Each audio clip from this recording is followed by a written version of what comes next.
제목을 한번 같이 읽겠습니다. 시작.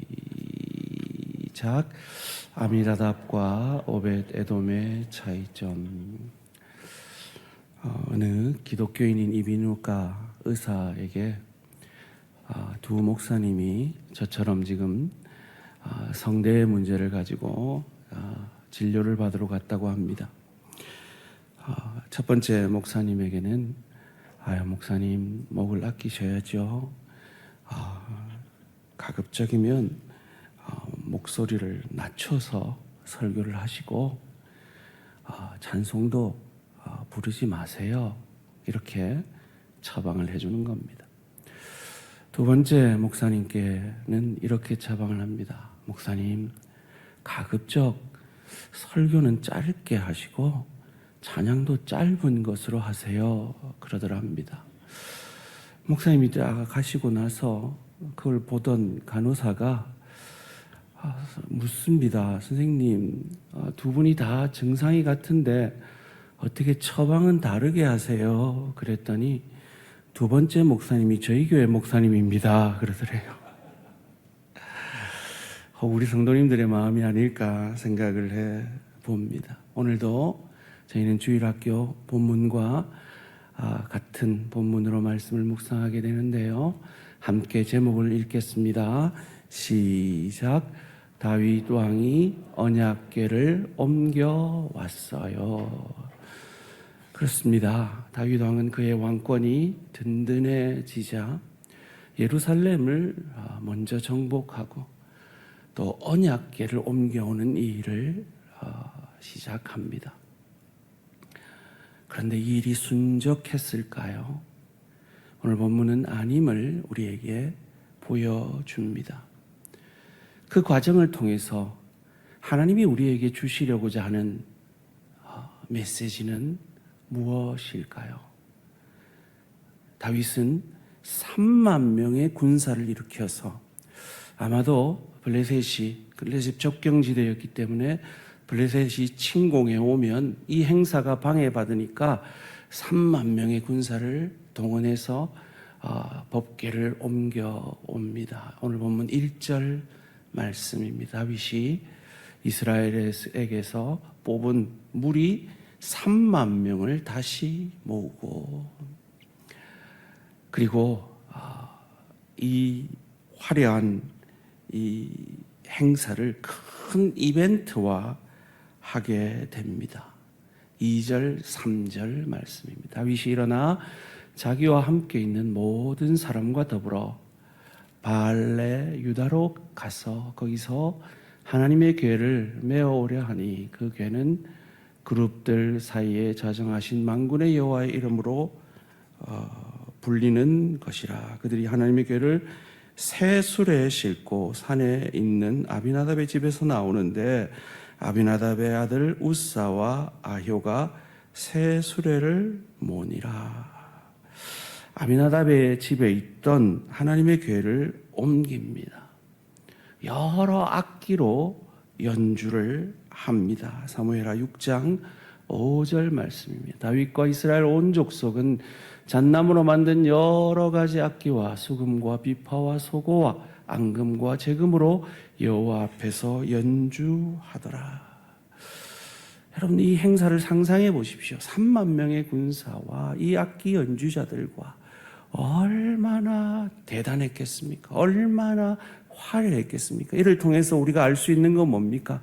하나님을 향한 다윗의 열심이 대단함을 알 수가 있습니다.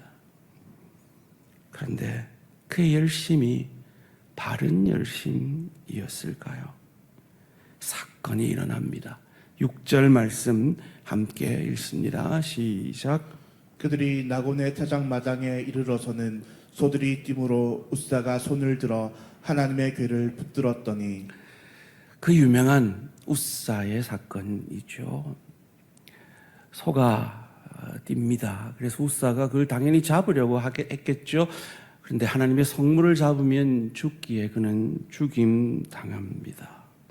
이것을 우사의 잘못이라고 성경은 정의합니다. 7절 말씀입니다. 여호와 하나님이 우사가 잘못함으로 말미암아 진노하사 그를 그곳에서 치시니 그가 거기 하나님의 교회 곁에 죽으니라. 도대체 우사가 무엇을 잘못했길래 죽기까지 했을까요? 여기에 대한 다윗의 반응이 이어지는 본문 8절에서 나옵니다. 여호와께서 우사를 치심으로 다윗이 분하여 그곳을 베레스 우사라 부르니 그 이름이 오늘까지 이르니라. 이 베레스 우사라는 뜻은 우사를 치었다, 충돌했다 이런 뜻입니다. 여기서 다윗이 분해했다 하고 있는데요. 누구에게 분했을까요? 우사에게 분했을 수도 있고 하나님께 분했을 수도 있습니다. 그런데 많은 신학자들은 하나님께 분했다라고 해석하더라고요. 그런데 이 분하여라는 이 단어를 창세기 45장 5절에서 형들이 아버지가 죽고 나서 이 요셉이 보복할까 두려워하고 있을 때에 요셉이 형들에게 근심하지 마소서라고 할 때 이 근심이라는 단어와 동일한 단어인 것으로 보아 다윗이 근심했다라고도 번역을 할 수 있을 것입니다. 그런데 이 다윗은 이 일로 인해 두려움에 사로잡힙니다. 9절 10절 말씀입니다. 다윗이 그날에 여호와를 두려워하여 이르되 여호와에게가 어찌 내게로 오리요 하고 다윗이 여호와의 궤를 옮겨 다윗 성 자기에게로 메어가기를 즐겨하지 아니하고 가드 사람 오벳에돔의 집으로 메어 간지라. 자기가 두려우면 당연히 남도 두려울 텐데 왕이 자기에게로 옮기려 했던 그것을 오벳에돔의 집으로 옮깁니다. 오벳에돔은 그걸 받고 싶었을까요? 왕이니까 어쩔 수 없이 그 순종하지만 얼마나 두려웠을까요? 왜 이 법궤가 이렇게 두려움의 대상이 되었을까요? 우리가 알듯이 블레셋과의 전투에서 이기려고 이 법궤를 부적같이 여겨서 그 전쟁에 앞서 나갔다가 법궤를 빼앗깁니다. 그래서 블레셋 사람들이 그 법궤를 자신들의 전쟁의 노획물로 여겨서 그들의 신 다곤 신상 안에 둡니다. 그래서 이 다곤 신상이 목이 잘리고 팔다리가 잘리고 온 나라에 전염병이 일어나는 그 사태를 보고 이 법궤 때문이다 판단하고 이 법궤 때문인지 아닌지 판단하기 위해서 전나는 소 2마리를 그 수레를 새 수레를 끌게 합니다. 그 수레에 얹어서 이 전나는 송아지가 이스라엘 땅으로 쭉 가면 이건 하나님이 정말로 벌을 주시는 거고 그렇지 않고 자기 젖 먹일 송아지에게 가면 이건 우연이다라고 생각하려고 했던 거죠. 아니나 다를까 이 소는 울면서 이스라엘 땅으로 갑니다. 이스라엘 땅에 도착했는데 그 법궤를 사람들이 보고 수많은 사람들이 죽임을 당합니다.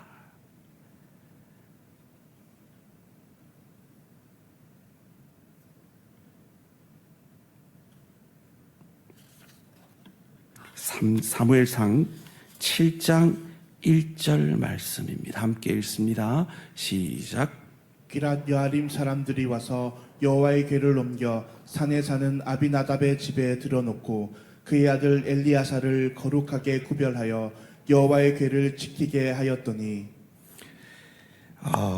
그 전에 사무엘상 6장 19절 말씀에서 이렇게 나옵니다. 벳세메 사람들이 여호와의 궤를 들여다본 까닭에 그들을 치사 5만 70명을 죽이신지라. 여호와께서 백성을 쳐서 크게 살육하셨으므로 백성이 슬피 울었더라. 여기서 5만이라는 단어에 가로가 있는 이유는 어떤 사본에는 있고 어떤 사본에는 없기 때문입니다. 그래서 5만 70명이 죽었는지 70명이 죽었는지 정확히 알 수 없지만 많은 사람들이 죽은 것이죠. 저는 상상해 보건대 만약에 그 괴를 보고 바로 사람들이 죽었으면 아마 70명 정도 죽었을 것 같아요. 그런데 괴를 보고 오랜 시간이 지나고 나서 죽었다면 5만 70명도 죽을 수 있지 않았을까? 얼마나 호기심이 났겠습니까? 그들이 한 번도 본 적이 없는 지성소에만 있던 그것이 그들 눈앞에 있었으니까 말이죠. 그래서 이 사람들이 얼마나 두려웠겠습니까? 그래서 이 법궤를 산에 사는 아비나답의 집으로 옮깁니다. 방금 읽은 구절이지요. 산에 사는 아비나답의 집입니다. 하나님은 그냥 산에 머물러 계시라는 겁니다. 그 산에서 내려오지 말라라고 하는 것입니다. 사랑하는 성도님들, 여러분의 하나님은 어디 계십니까? 주일날 잠시 1시간 이 대항교회 예배당에 왔을 때만 여러분과 함께 계시는 하나님입니까? 그러면 여러분은 오늘 본문에 이스라엘 백성들처럼 하나님을 대양 예배당이라는 이 산에 머물게 하는 분들이십니다. 그런데 만약에 오늘 받은 은혜로 그 은혜를 가지고 예수와 함께 성령님과 함께 여러분의 가정으로 가서 가정사역을 하고 일터로 가서 일터 사역을 하고 주의 교회에서 여러 가지 사역들을 감당하신다면 그것은 여러분이 전 삶의 주인이 하나님이시라는 것을 증거해 내시는 것입니다. 여러분의 하나님은 어떤 하나님입니까? 다윗이 법궤를 지금 모셔오려고 하는 것은 하나님의 임재가 있는, 하나님의 다스림이 있는 이 법궤를 자기 삶의 중심에 모시고 그의 삶의 전 영역을 하나님이 다스려 달라고 하는 것입니다. 이 모습을 보고 하나님은 기뻐하신 것입니다. 마치 이스라엘 백성들이 모세가 손을 들어 이 홍해가 마른 땅같이 되었을 때 양 기둥으로 여전히 이 파도와 물길들이 솟구쳐 있었지만 순종하여 그 홍해에 이 첫발을 들여 나아갔을 때 하나님이 기뻐서요. 여러분, 무심한 남성들이, 잘 안 웃는 남성들이 좋을 때 어떻게 웃습니까? 혹시 아십니까? 이렇게 콧김을 내거든요. 하나님이 너무 좋아서 콧김을 냈다라고 성경은 말합니다.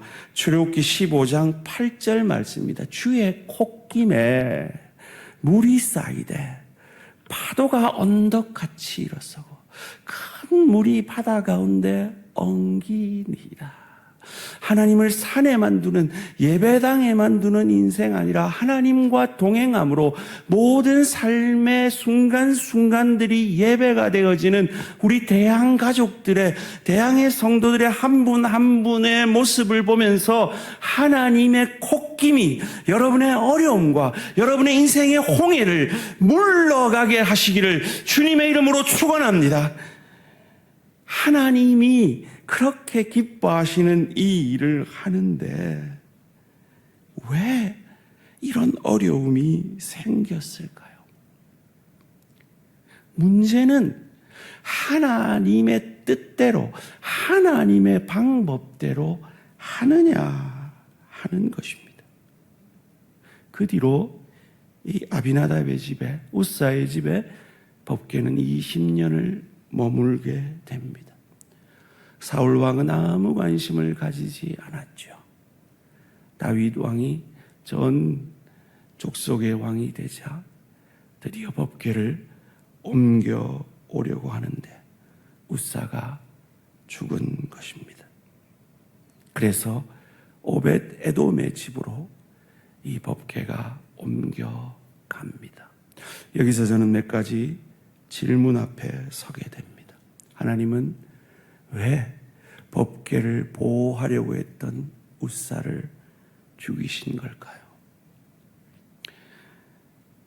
이 언약궤를 모시고 축복받은 사람은 누구일까요?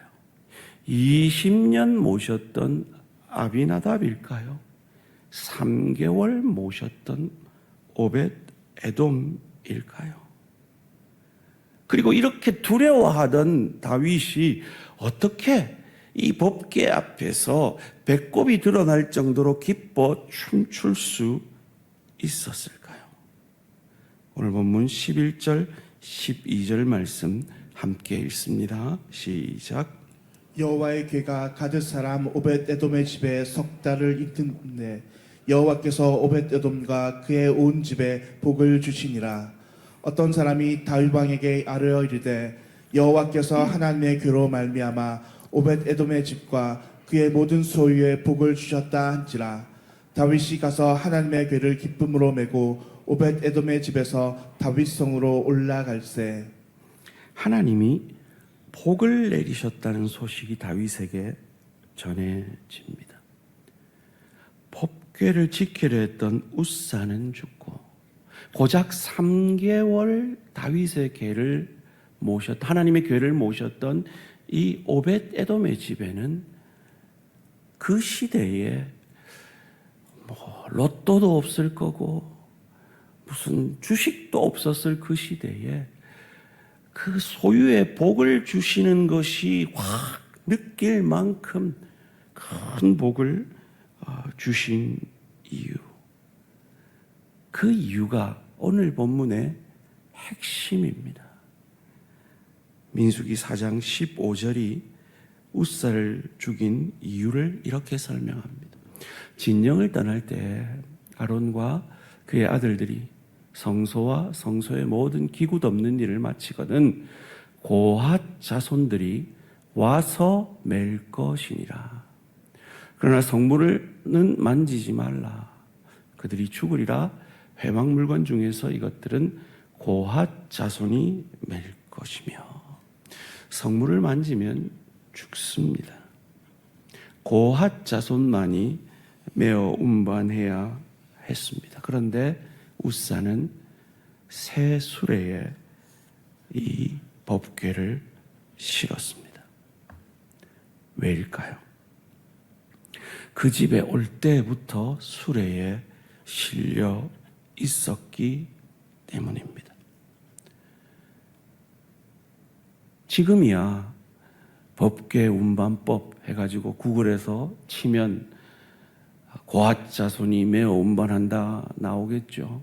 그것도 귀찮으면 빅스비 법궤 어떻게 운반해 물어보면 바로 대답해 주겠죠. 아이고 빅스비가 답을 안 해요.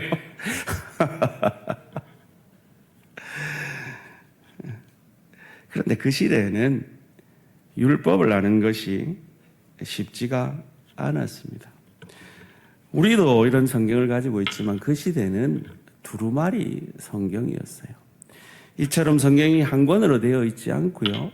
장마다 따로 보관되어 있었을 것이고 그것을 가진 사람도 드물었을 것입니다. 찾으려면 찾을 수 있었겠죠. 그런데 얼마나 그게 귀찮고 어려운 일이었겠습니까? 그래서 웃사는 그 말씀대로 이 법궤를 운반하려 노력하기보다 그들의 경험에 의존하여서 이 법궤를 운반했던 것입니다. 이를 통해 우리는 무엇을 알 수 있습니까? 우리가 걸음걸음 우리 인생을 걸어갈 때 내 경험이 아니라 하나님의 말씀에 근거하여 우리의 인생의 결정들을 해야 한다라는 것입니다. 웃사는 그러지 못했습니다. 사무엘하 6장 3절 함께 읽습니다. 시작. 그들이 하나님의 궤를 새 수레에 싣고 산에 있는 아비나답의 집에서 나오는데 아비나답의 아들 웃사와 아효가 그 새 수레를 모니라. 아비나답 집에 20년을 있었습니다. 아비나답은 알았을 것입니다. 우사도 알았을 것입니다. 언젠가 이 하나님의 괴는 하나님의 전으로 성소로 운반되어져 가야 될 것을 알았을 것입니다. 그렇다면 준비했었어야죠.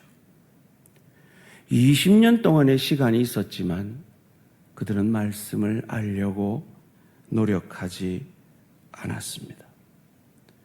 성경보다 경험이 그들에게 가까웠습니다. 또 다른 해석은 우사가 이 3만 명의 군사, 엄청난 이 악기 연주자들, 왕이 참여하는 이 큰 행사에서 자기들이 20년을 이 법궤를 보관했다 하고 이 법궤 이 수레를 밀면서 뽐내었다. 그래서 하나님이 그를 쳤다라는 해석도 있습니다. 그럴듯한 해석이기도 합니다. 어찌되었든 간에 그들은 그들의 경험과 그들을 드러내는 것으로 이 법궤를 운반했기에 하나님이 그들을 충돌한 것입니다. 그래서 그것이 베레스 우사가 된 것입니다. 두 번째 언약궤를 가져올 때는 어떤 사람이 등장합니다. 사무엘하 6장 12절 말씀입니다. 함께 읽습니다. 시작. 어떤 사람이 다윗 왕에게 아뢰어 이르되 여호와께서 하나님의 괴로 말미암아 오뎁 에돔의 집과 그의 모든 소유에 복을 주셨다 한지라. 다윗이 가서 하나님의 괴를 기쁨으로 메고 오뎁 에돔의 집에서 다윗 성으로 올라갈세. 여기서 어떤 사람이 누굴까라고 저는 상상을 해 보았습니다. 상상입니다. 여기서부터는.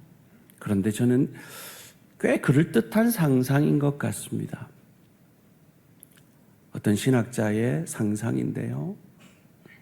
이 어떤 사람이 오벳 에돔이 아닐까 하는 겁니다. 여러분 생각해 보세요. 여러분이 오벳 에돔이라면 왕의 명령을 따라서 저 법궤 때문에 죽을지도 모르는데 집에 모셨어요. 그리고 20년을 모셨던 그 법궤가 오다가 그 아들 우사가 죽었어요. 그러면 이 법궤도 언젠가는 모셔갈 텐데 이 법궤를 어떻게 모셔가야 되는지 연구하지 않았겠습니까? 알아보려 하지 않았겠습니까? 안 알아보면 자기 자식이 죽는데요. 여기서 우리는 귀한 교훈을 얻어야 합니다. 제가 미국에서 목회할 때도 제자훈련을 했거든요. 제자훈련을 하는데 그 제자훈련한 우리 장로님, 우리 교회 장로님은 고신교단에서 어릴 때부터 믿음의 가정에서 자라서 쭉 믿음 생활을 오래 한 60대 장로님이셨어요. 근데 이 장로님이 제자훈련을 하는 모습, 그래서 제자훈련 한다고 예습하고 생활 숙제하고 책 읽고 막 기도 생활하고 막 이러는 그 모습을 옆에서 그 큰아들이 20대 큰아들이 지켜보고 있다가 아버지한테 이러더래요. 아버지, 제 평생 아버지 이런 모습 처음 봅니다. 그러더래요. 60년 가까이 신앙생활을 했는데 그렇게 열심히 하나님을 알려고 하고 하나님 앞에 바로 서려고 하는 모습을 처음 봤다는 거죠. 무슨 말입니까? 자녀들은 다 보고 있다는 거예요. 그러니까 자녀들을 영적으로 살리려면 내가 영적으로 살아야 되는 거예요. 자녀들을 예수님의 제자 삼으려면 내가 예수님의 제자 되어야 하고, 자녀들을 온전한 자로 키우려면 내가 하나님 앞에서 온전한 자가 되어야 한다는 거예요. 오비도듬은 제 생각에 이 자녀를 살리기 위해서 어떻게 이 수레를 운반해야 되나, 이 법궤를 운반해야 되나, 수레를 운반하다 죽었는데 하고 찾고 묻고 물어서, 이건 레위 자손, 고핫 자손만이 메어서 운반해야 되는 거구나 라고 알고, 그것을 다윗에게 말한 사람이 이 오벳에돔이 아닐까. 그것이 아닐지라도 하나님은 오늘 이 본문 가운데 우리에게 주는 메시지가 하나님을 알라는 거예요. 그것이 우리가 살 길이라는 거예요. 우리의 경험 아니라 하나님의 말씀대로 사는 것이 우리를 살리고 우리 자녀를 살리는 길이라는 거예요. 사랑하는 성도님들, 다윗이 그 두려움에 떨던 그 다윗이 이어지는 본문 속에서 자신감과 기쁜 마음으로 언약궤를 가져옵니다. 역대상 15장 2절 말씀 함께 읽습니다. 시작. 다윗이 이르되 레위 사람 외에는 하나님의 궤를 맬 수 없나니 이는 여호와께서 그들을 택하사 여호와의 궤를 메고 영원히 그를 섬기게 하셨음이라 하고. 레위 사람에게 운반하게 합니다. 이제 말씀을 안 거죠. 말씀을 모를 때는 그는 두려워했습니다. 그런데 말씀을 알 때는 그 법궤 앞에서 춤추고 기뻐할 수 있는 것입니다. 이것이 우리가 말씀을 알아야 하는 이유입니다. 성경 통독이 계속되고 있습니다.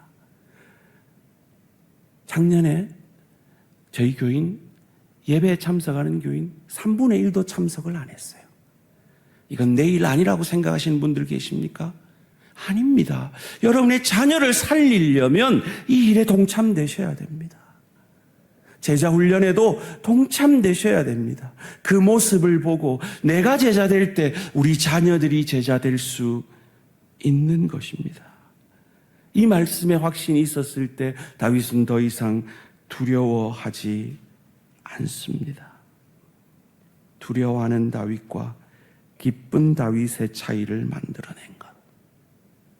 20년 법궤를 모셨지만 복받았다는 얘기는 없는 아비나답과 고작 3개월 모셨지만 복받은 이 오벳에돔의 차이를 만든 것. 내 경험에 의지하느냐, 말씀에 의지하느냐, 이 종이 한 장의 차이였던 것입니다. 그런데 문제는 저와 여러분이 다 이 아비나답 같고 우사 같다는 것이 문제죠. 우리는 어떤 선택의 문제 앞에 늘 내 수준으로 판단하고 결정하고 선택합니다. 어느 목사님에게요, 정말 전도하고 싶은 친한 친구가 있었대요. 그래서 간곡히 부탁해서 그 친구가 교회를 다니기 시작했는데요. 이 와이셔츠 앞섬에는 담배 탁 꼽고 예배 시간에 늘 졸고 하품하고 그러던 친구였어요. 그런데 어느 날 설교를 하는데 이 친구가 말씀의 은혜를 받아가지고 펑펑 울기 시작하는 거예요. 그리고 예배가 다 끝나고 모든 성도들이 교회를 다 빠져나갔는데 그 자리에서 계속 울고 있는 거예요. 목사님이 찾아가서 아이고 니 집에 안 가노 했더니 오늘 내 은혜를 너무 받았다. 내가 이래 은혜를 받았는데 어째 그냥 갈 수 있겠노? 어쩌라고? 너그 교회 목사님하고 직원들 몇 명이고 10명이다. 그랬더니 다 오시라 해라. 와. 내가 한 잔 쌀게 이러더라요. 이게 우리 수준이라는 거죠. 우리 수준에서 어떤 문제가 닥치면 그냥 내 경험에서 법궤 수레로 운반해 가는 거죠. 그래서 다윗의 자손 예수께서 말씀이 육신이 되셔서 우리를 대신하여 짐승 같은 이기적인 삶을 사는 우리의 밥이 되어주시기 위해 짐승의 밥통에 누이시고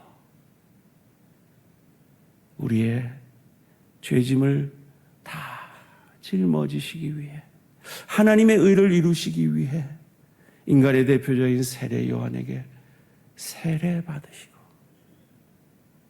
우리가 늘 지는 먹고 사는 문제, 우리 자존심의 문제들, 우리 대신하여 사탄의 그 시험을 우리 대신 이겨주시고 십자가에서 죄 없으신 그분이 말씀을 몰라 지은 죄, 알고도 지은 우리의 모든 죄를 자기가 진 것처럼 우리를 대신하여 십자가에서 죽어 주시고, 그리고 그 죽음과 죄를 우리가 아무것도 할 수 없는 안식의 날에 치열하게 싸워 이기시고 안식 후 첫날에 부활하심으로, 승리하심으로 저와 여러분이, 웃사 같은 저와 여러분이 지은 모든 죄, 우리의 과거, 현재, 미래의 모든 죄를 사하여 주셨음을 믿으시기를 주님의 이름으로 축원합니다.